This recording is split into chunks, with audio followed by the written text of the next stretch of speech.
What is up, crypto fam? Today we are talking about Bravebrowser, the browser behind Basic Attention Token, one of my favorite projects, and they just crossed the 4 million active user mark. So today I wanted to do a review of the browser and tell you why it is my favorite web browser of 2018. Let's hash it out.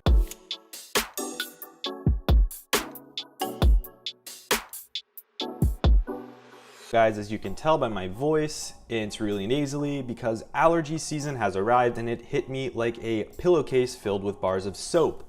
So I do apologize for that. Now guys, to start things off, I want to congratulate the Brave and Basic Attention Token team for finally reaching the 4 million active users mark. This is huge, and I know that Google Chrome has 1 billion active users, but think about the head start Google has. They have years and years of experience in this space and years of users on their platform. So the fact that Brave has built this from scratch and has 4 million active users for a brand new product is huge, and I'm super pumped for what's ahead. I recommend that you go ahead and download Bravebrowser, give it a shot. There's a link in the description below. Bravebrowser is a competitor to Google Chrome, Mozilla Firefox, and yes, Microsoft Edge, but it's not really even a competition when you talk about Microsoft Edge.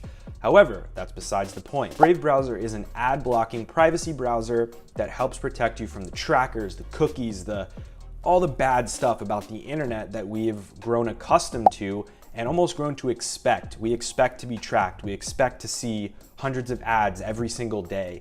And Bravebrowser is there to sort of break that mold and change the way that we interact with the internet in a better way.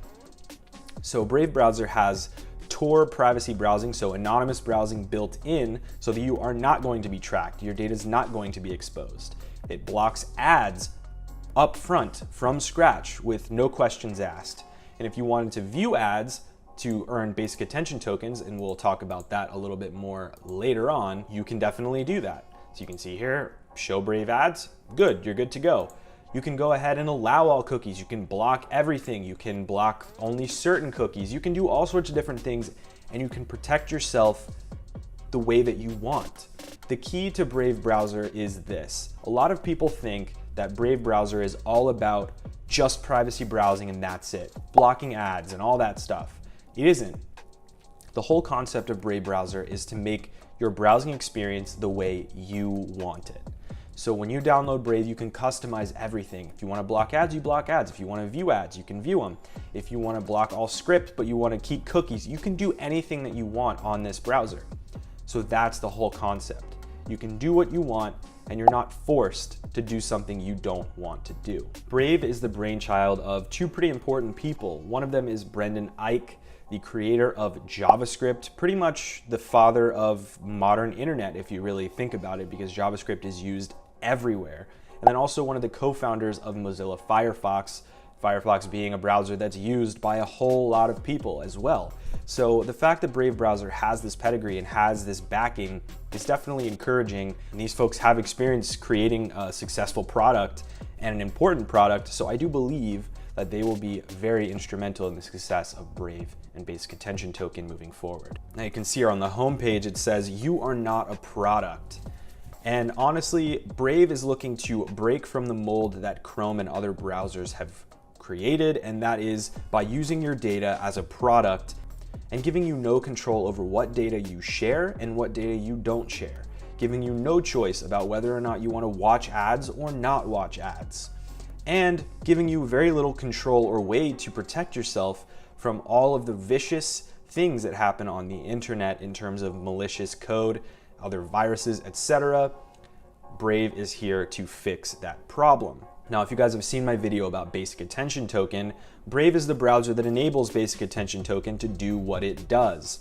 If you want to learn more about Basic Attention Token, check the linked video above in the YouTube card, but I'll just give you a high-level synopsis here. Now, what Basic Attention Token is looking to do is revolutionize the way we pay for content and the whole sort of triangular structure of content creation works.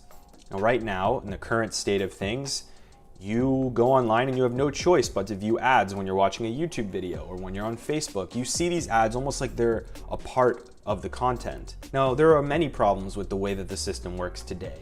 First and foremost, you as the consumer don't get to choose what ads you view or when you view them. The advertisers often don't get the best bang for their buck because people skip these annoying ads because they don't want to see them. And content creators don't get enough of a cut when they're just trying to create content and make a living.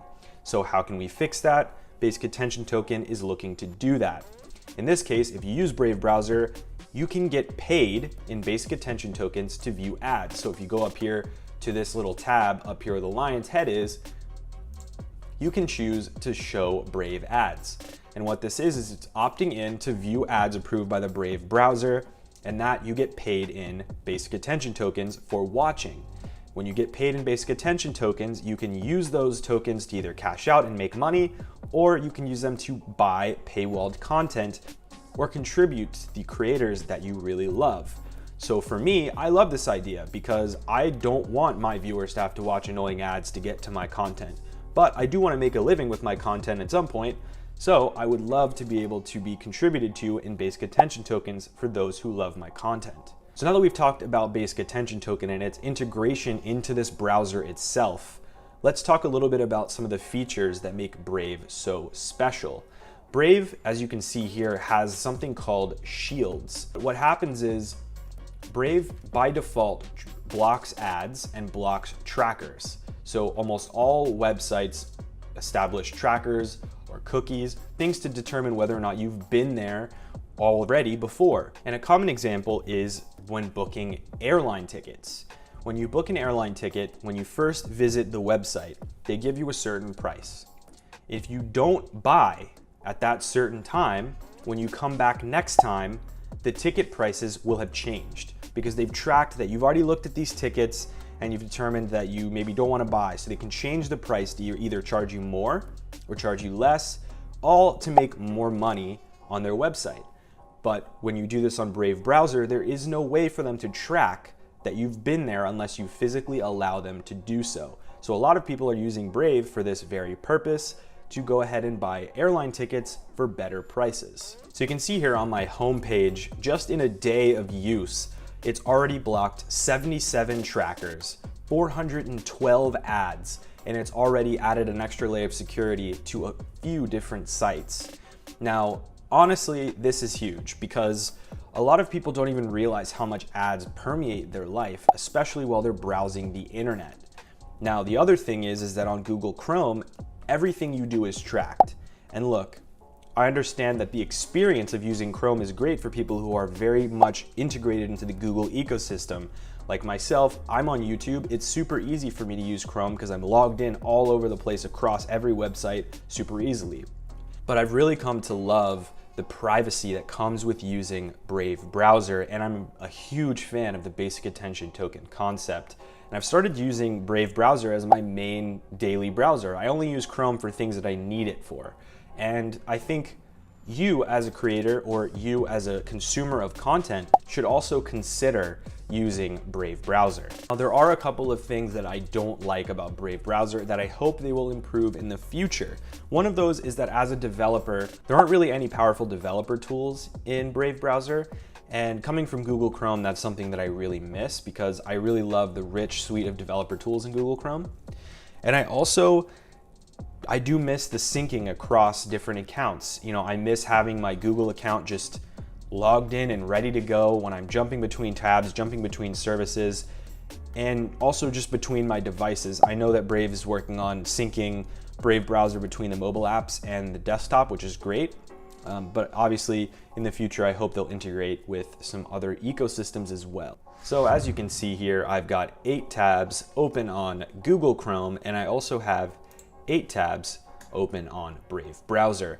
So let's go ahead and open up the task manager. And as you'll see here, there's the comparison of the current memory and CPU usage. It's about 1 gig of RAM for Google Chrome and about 800 megabytes of RAM for Brave Browser. So Brave is getting a little bit of help from the GPU, so that helps cut down the RAM usage and CPU usage up front for some of these different animations and such, which Google Chrome does not use. So as you can see, Google Chrome, which is notorious for its RAM usage and sometimes its CPU usage, is definitely losing out to Brave in this instance. Early on in Brave's development, there was a lot of memory leakage and there were a lot of problems with memory, but it seems to be solved here and performance will continue to improve as time goes on. Remember, Brave Browser is a work in progress. It's still open source. It's still brand new relative to Google Chrome, so there's a ways to go.